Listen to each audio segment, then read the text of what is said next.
అసలు అందం అంటే ఏంటి? అది రూపమో, రంగో, అలంకారమో కాదు. ఏ ఒక్కరి జడ్జ్మెంటో, అభిప్రాయమో కాదు. ఒక కవి వర్ణనో, చిత్రకారుడి బొమ్మో కాదు. మరేంటది? అందమంటే గుణం. అమ్మాయి నయుండి చెప్తున్నా, I don't want people to call me beautiful. దాని బదులు నీది కష్టపడే తత్వం, నీలో కరుణ ఉంది, నీకు ధైర్యం ఎక్కువ, నువ్వు తెలివైన దానివంటే నాకు సంతోషం. Address us by our qualities. MS Subbalakshmi అంటే భక్తి, అందం కాదు. మదర్ తెరెసా అంటే కరుణ, అందం కాదు. ఐన్ ర్యాండ్ అంటే తత్వం, అందం కాదు.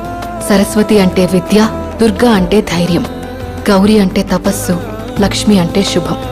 ఇలా ఏ దేవతనైనా ఆమె క్వాలిటీస్ కోసమే పూజిస్తారు, ఆమె అందం కోసం కాదు. నీ గుణాలే నీ సంతకమవుతాయి, నీ అందం కాదు.